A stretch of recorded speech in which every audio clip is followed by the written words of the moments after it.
A good morning, family. There comes a moment, not loud, not flashy, just quiet enough to disrupt everything. A moment when you realize talent isn't enough. Vision isn't enough. Praying and dreaming isn't enough, because faith without follow through, that's just a wish on life support.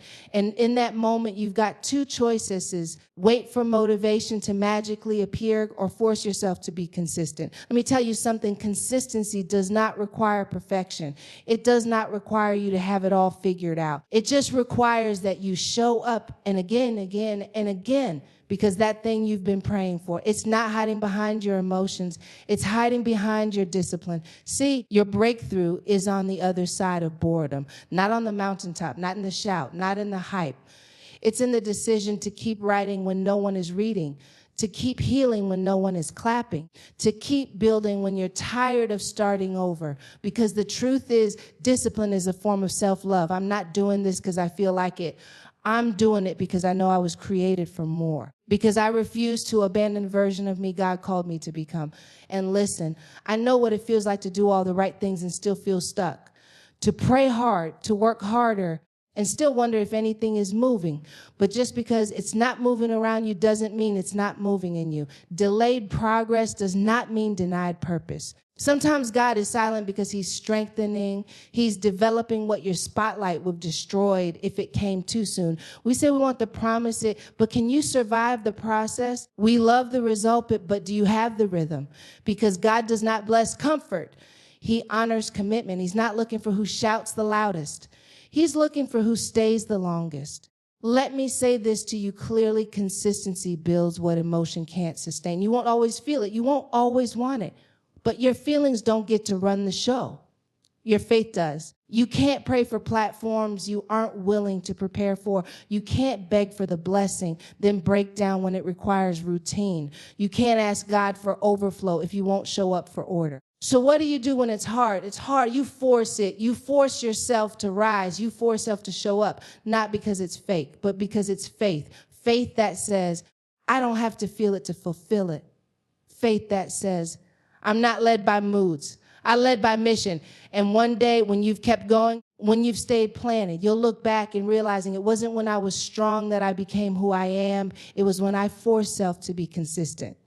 When I prayed tired.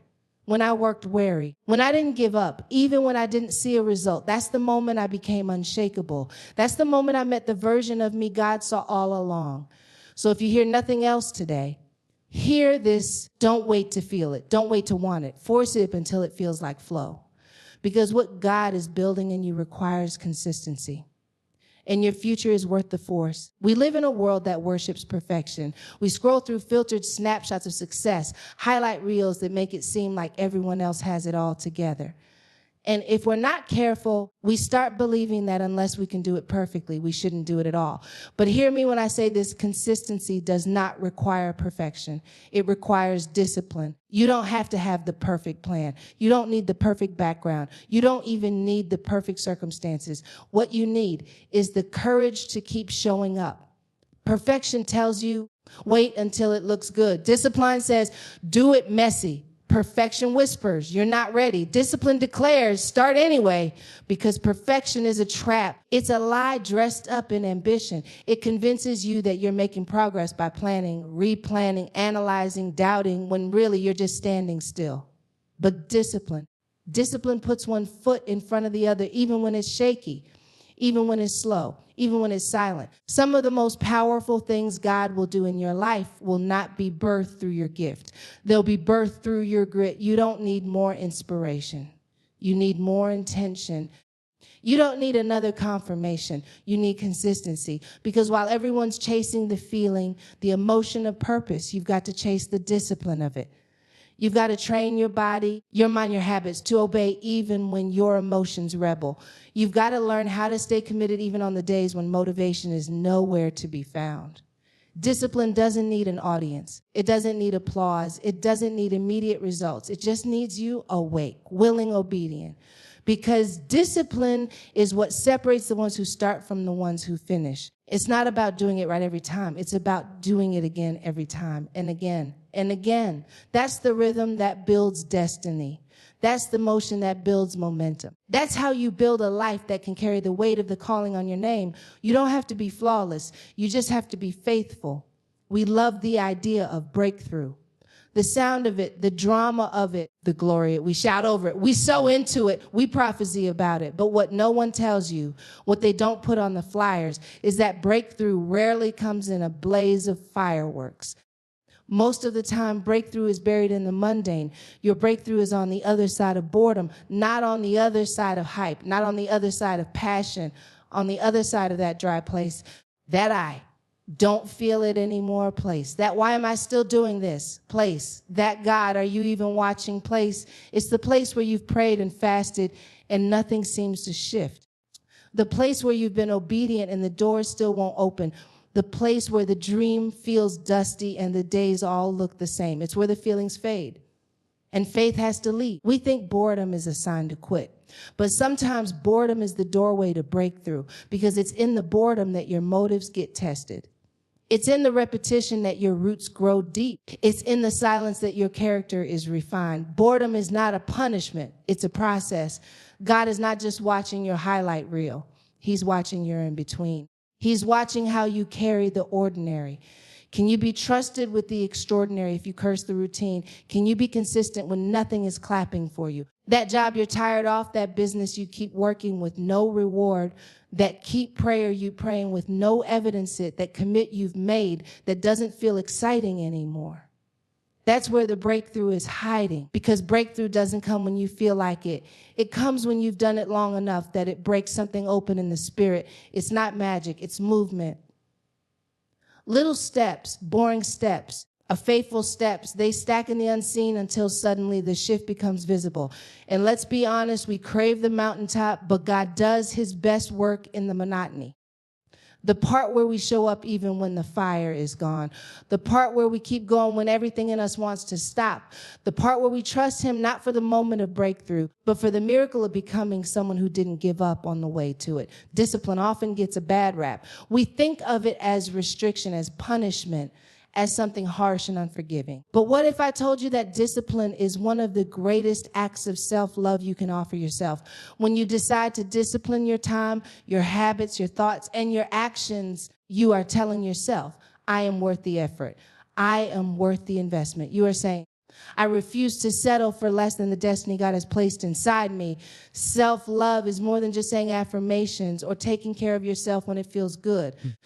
True self-love looks like showing up for yourself even when it's hard.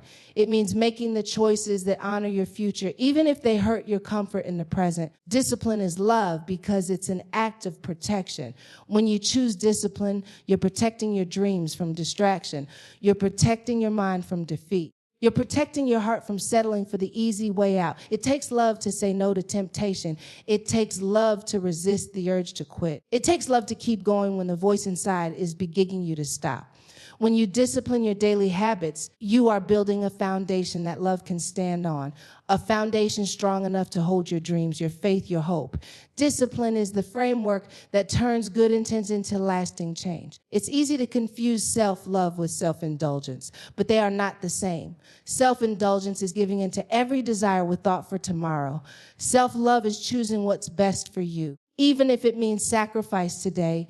When you discipline your spirit, your mind, and your body, you're honoring the temple God gave you. You're saying, I will steward this life well. So discipline isn't punishment, it's protection. It's not limitation, it's liberation. It's the daily decision to say, I love me enough to do what it takes. It's the quiet, consistent work of honoring the life you've been given. Because at the end of the day, the greatest love story you'll ever write is the one you have with yourself. Sometimes it feels like you're running on a treadmill, moving your feet, burning energy, but not getting anywhere. You're doing the work, putting in the hours, praying, fasting, believing, but the results don't come on your timeline. And in those moments, it's easy to start doubting, to wonder if God has forgotten you, to ask if the promise was ever really meant for you at all. But here's the truth you need to hold on to: delayed progress is not denied purpose. Just because you don't see the movement, it doesn't mean God isn't working. Sometimes he's preparing you in ways you can't see. Sometimes he's building your character, stretching your faith, and strengthening your spirit in the silence. And sometimes the delay is his way of protecting you from rushing into something before you're ready or from settling for less than what he has for you. Purpose is never about speed. It's about alignment. And alignment takes time. You don't have to have it all figured out today. You don't have to arrive at your destiny tomorrow. What you need is faith to keep moving forward.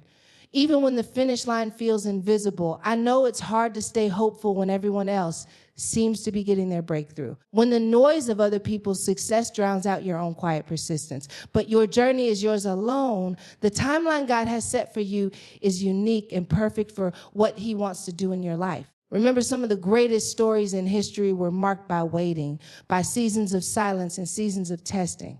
But those delays weren't cancellations. They were part of the process of becoming what was needed to fulfill the calling. You may be in a season where your progress feels invisible, but your purpose is still active. The seed beneath the soil doesn't disappear. It's growing, gathering strength for the moment it breaks through the surface. So don't be discouraged by delay. Don't be tempted to give up because you can't see the full picture yet. Trust that God's timing is perfect and that every step you take in faith is bringing you closer to your purpose. Your breakthrough may be delayed, but your purpose is never denied. We live in a culture that worships comfort. We chase ease, avoid discomfort, and measure success by how good it feels. But here's a truth that cuts through all the noise that God honors commitment, not comfort. The path to your purpose is rarely easy. It's rarely soft. It's rarely comfortable. It's full of challenges, tests, and moments where you have to choose faith over feelings. God is not looking for those who jump in when the water is warm. He's looking for those who stay in when the waters get cold, rough, and uncertain. Commitment means showing up when it's hard. Commitment means staying faithful when it feels like no one notices. Commitment means pressing forward even when every part of you wants to quit. Comfort makes you a spectator in your own life. Commitment makes you a warrior. Comfort whispers, take the easy way. Commitment shouts, I'm here for the long haul. A God is not impressed by your moments of convenience. He is moved by your seasons of perseverance. When you commit, you're declaring that your purpose is bigger than your pain, that your vision is stronger than your doubts, that your faith is greater than your fear. You see, the promise will come, but not always on your terms, not always wrapped in warmth and ease. Sometimes God's greatest things come dressed in trials and tests, in sacrifice and struggle. That's because commitment builds endurance. Commit builds strength. Commitment builds character. And those are the things God uses to prepare you for what's next. Comfort is temporary.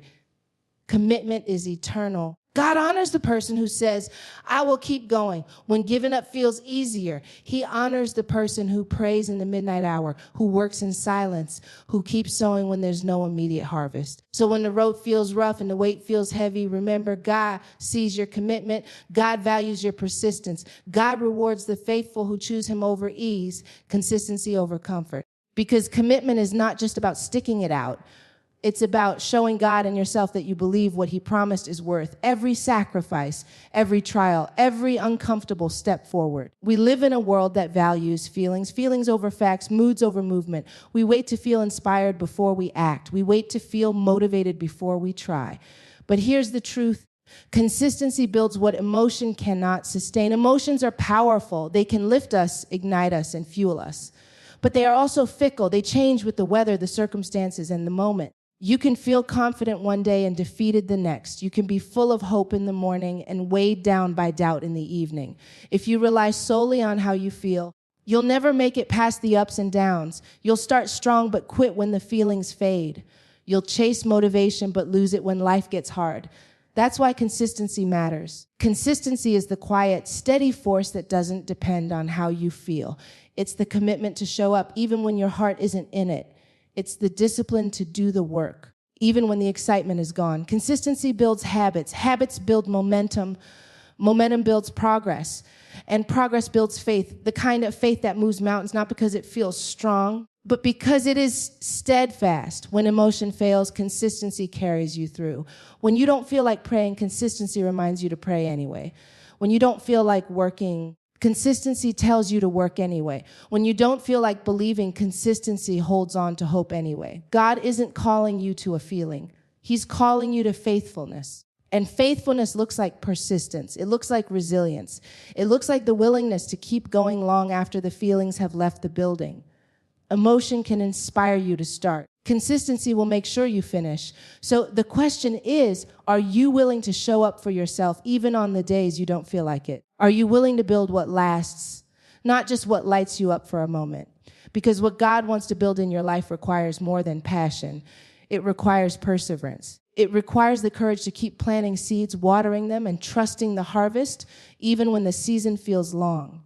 Consistency is what transforms dreams into realities. It's what turns whispers of promise into loud declarations of victory. There will come a time when your feelings will fail you, when the excitement fades, when the hope seems distant, when the pain gets heavy, when the voices of doubt and fear scream louder than your prayers. It's not a matter of if, it's a matter of when. And in that moment, what will you do? Will you quit because you don't feel like going on? Will you give up because your emotions tell you it's too hard? Will you stop because the fire inside you feels like it's burned out? Or will you do something far greater, something stronger? You will let your faith lead when your feelings are important. They are God-given signals that help us navigate life. But feelings are not a reliable compass. They change, they fluctuate. They can deceive us. If you follow only what you feel, you'll be tossed around by every circumstance and every mood. But faith is steady. Faith is the anchor that holds you firm when the storm rages. Faith is the quiet voice inside that says, keep going, even if you don't feel like it. Faith says, I will trust the unseen because God is faithful. Faith says, I will keep moving, even when my heart says stop. Faith says, I believe in the promise, even if I don't see the proof. It's faith that carried Abraham through decades of waiting. It's faith that kept Joseph standing when he was forgotten in prison. It's faith that brought the Israelites through the wilderness.